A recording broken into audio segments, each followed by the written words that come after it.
Bueno, hace algunos días el Observatorio de Seguridad Pública de la provincia de Santa Fe, que es una unión, una entente entre el Ministerio Público de la Acusación y el Ministerio de Seguridad, difundieron una radiografía de los homicidios en la provincia de Santa Fe hasta el 2 de noviembre.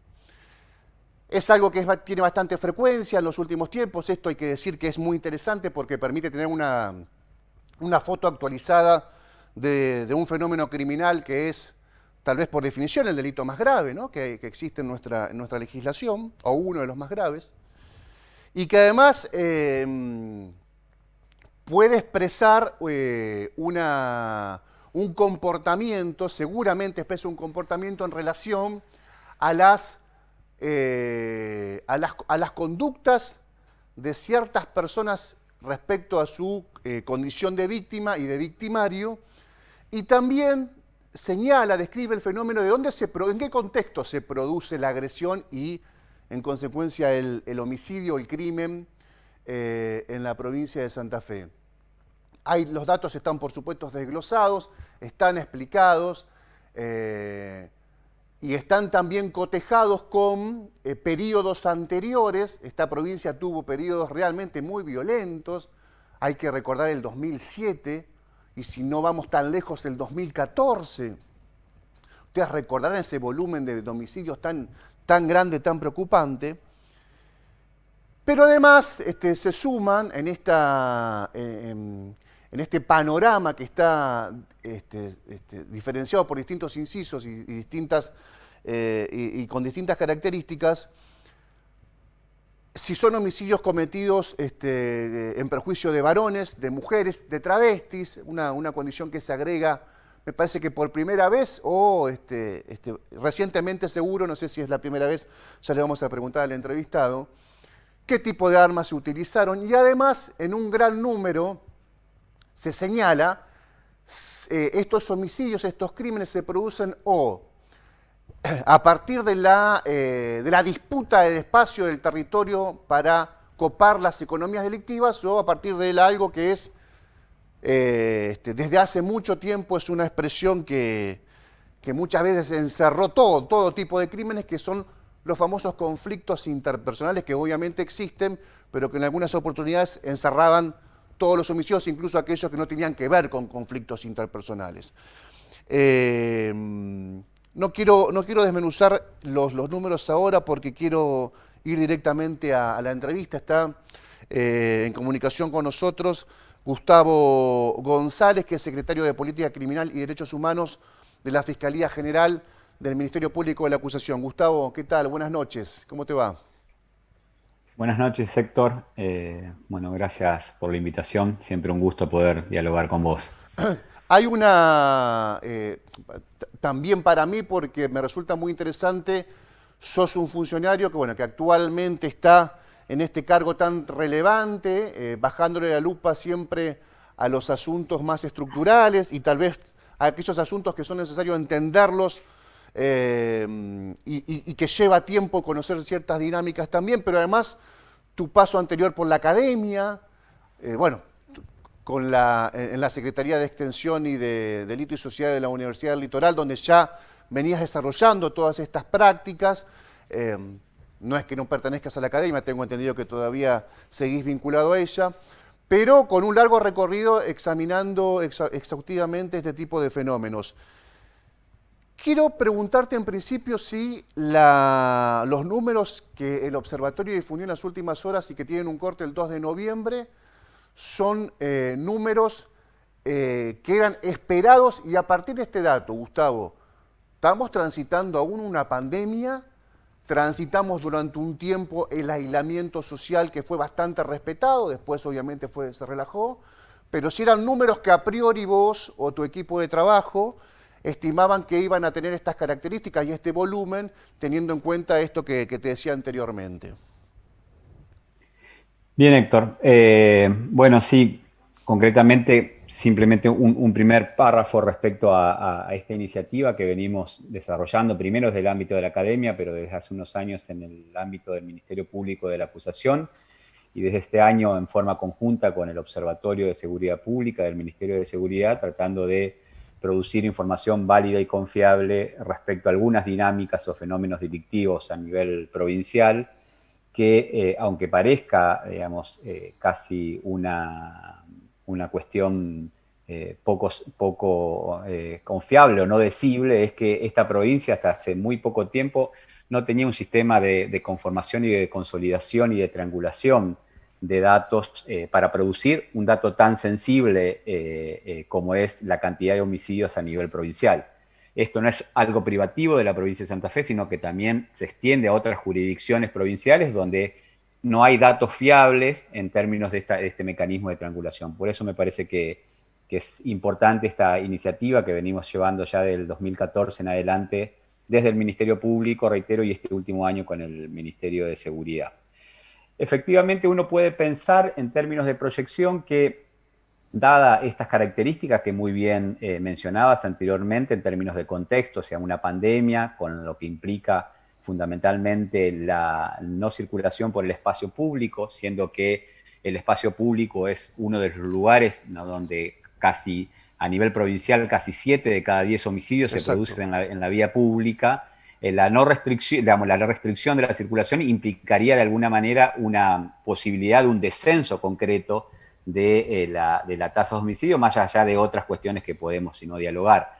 Uno pensaba en términos de proyección que esto podría impactar en términos de disminución de la conflictividad, de la violencia altamente lesiva, como sí se da en otros registros delictivos donde ha marcado un descenso durante ese periodo. Sin embargo, la violencia en ese sentido no ha sido, digamos, contenida por esta situación y de alguna manera rompe la trayectoria, la tendencia en descenso que venía marcando en los últimos años el nivel de homicidios a nivel provincial y el nivel fundamentalmente de las dos grandes urbes de la provincia, donde, sin embargo, Santa Fe tiene una cierta particularidad, pero que evidentemente esa proyección hacia el descenso se ha visto modificada fundamentalmente por lo que ha sucedido en los últimos meses.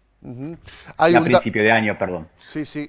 Hay un dato que mencionaste vos respecto a que el espacio público, en un porcentaje bastante alto, es el contexto donde se desarrollaron la mayor cantidad de homicidios relevados.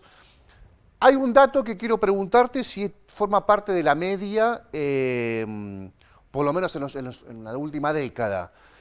A nivel provincial, el 5,6% de los casos fueron homicidios en ocasión de robo. A nivel provincial, en Santa Fe, poquito menos de la mitad, el 2,5%.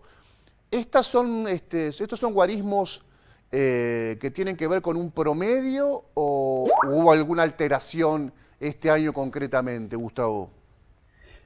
No, Héctor, vos sabés que es una de las particularidades que tiene la circulación de la violencia, digamos, en su expresión más paroxística, que es el homicidio. En la provincia de Santa Fe tiene esta característica, a diferencia de otras jurisdicciones provinciales, como por ejemplo lo que tenga que ver con provincia de Buenos Aires, Mendoza, Tucumán, donde históricamente en la provincia de Santa Fe los homicidios en ocasión de robo siempre han estado en números contenidos, ha sido un número bastante bajo. Esto es una continuidad que tenemos por lo menos desde el 2014, que venimos midiendo, digo, más rigurosamente este tipo de información y de datos, y sí creo que es un dato significativo. Como vos decís, a nivel provincial es, ¿no?, 5%, un poquito más del 5%, y a nivel del departamento de la capital es un poquito más bajo, y es un poquito más alto el registro a nivel del departamento Rosario, pero siempre a niveles contenidos. Nunca superó el 10% de la cantidad de homicidios en el arco temporal anual. Hay un dato que sí, digamos, expresa un leve aumento, por lo menos lo que dice el informe, Gustavo, es que del universo total de homicidios en la provincia, 41 fue en perjuicio de mujeres, 41 fueron homicidios, fueron mujeres asesinadas. En el 54% de los casos están siendo investigados como femicidios. No siempre asesinar a una mujer representa un femicidio, ¿no? Tiene que reunir ciertos extremos, el odio hacia la mujer, alguna relación previa, un asalto que termina en el homicidio de una mujer, habría que establecer, me parece que ahí no estamos hablando de femicidio. Sí, por ejemplo, cuando hay denuncias previas de la pareja que le pegaba o la pareja que le insultaba, hay testigos que puedan dar cuenta de eso, ahí me parece que está más enfocado hacia la figura del femicidio. De todas maneras, este 54% de femicidios investigados este año en la provincia es mayor, levemente mayor al del 2019 y mucho mayor al del 2018. ¿Qué explicación le das a esto, Gustavo?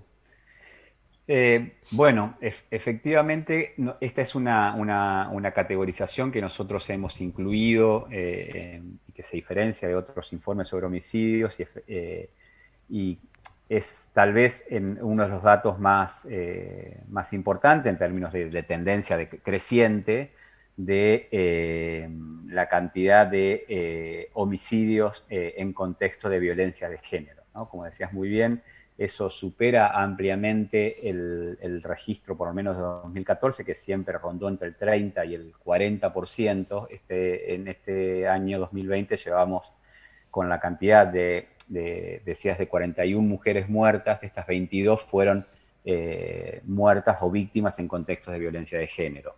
Esto también, ¿no?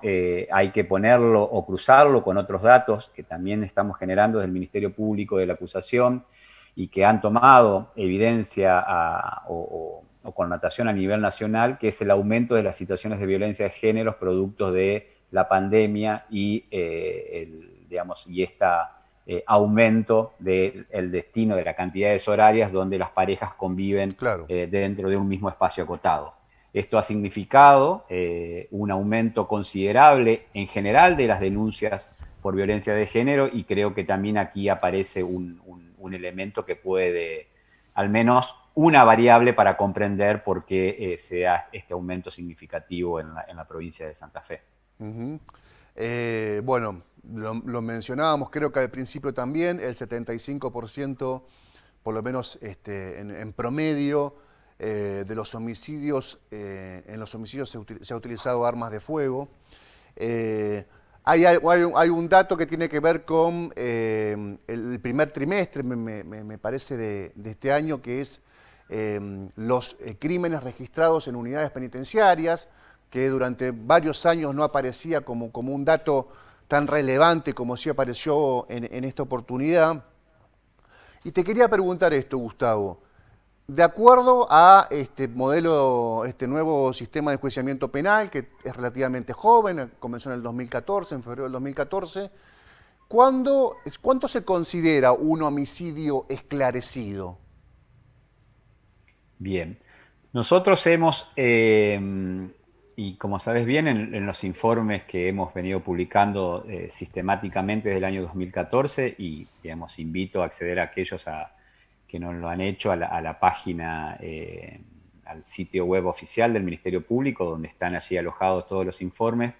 Nosotros desde el año 2014 hemos tratado de generar una innovación al momento de determinar cuándo un homicidio está esclarecido. Entonces, el concepto de esclarecimiento es un concepto típicamente de la jerga policial, Claro. y que nosotros hemos tratado de establecer un estándar mucho más riguroso que tiene que ver con lo que llamamos la individualización formal. Esto es, cuando efectivamente un fiscal o una fiscal tienen los elementos ciertos para imputar a un individuo o una persona por la comisión de un homicidio, y esa imputación o bien se logra efectivizar porque la persona es detenida y se logra imputar a través de una audiencia pública, o bien porque existe un pedido de captura, porque está prófuga la persona, pero que sin embargo hay elementos ciertos y serios dentro de la investigación penal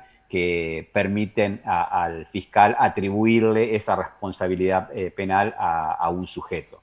Esto de alguna manera, digo, es como subir un poco el estándar de cómo considerar un homicidio en términos de esclarecido, ¿no? Que esto como era la vieja categoría, o se sigue utilizando en otros Sí. contextos es esa categoría. Esto me parece muy importante, Héctor, porque a nivel internacional siempre se ha establecido como una de las variables interpretativas para explicar el aumento de la violencia lo que se llaman las lógicas de encadenamiento producto de la impunidad. Esto es lo que se llaman homicidios sobre homicidios. Cuando efectivamente el Estado no logra, a través de su administración de justicia, poder establecer estas responsabilidades penales, esto tiene, en términos sociales, unos efectos negativos por el hecho de que el Estado deja de ser una terceridad entre conflictos entre individuos y de alguna manera esto puede permitir un encadenamiento de los homicidios y el aumento o el espiralado de la violencia cuando, digo, el Estado no puede administrar justicia en estas situaciones. Gracias, Gustavo, por tu tiempo y por completarnos un poco la información que pudimos acceder. Bueno, que en realidad el propio observatorio se encargó de hacer llegar a los medios de comunicación, a algunos periodistas, así que te agradezco enormemente nuevamente la gentileza de haberte tomado un tiempo. Gracias. A vos, buenas Muchas noches. gracias. Hablamos con Gustavo González, que es secretario de Política Criminal y Derechos Humanos de la Fiscalía General del Ministerio Público de la Acusación. Una breve pausa, ya venimos.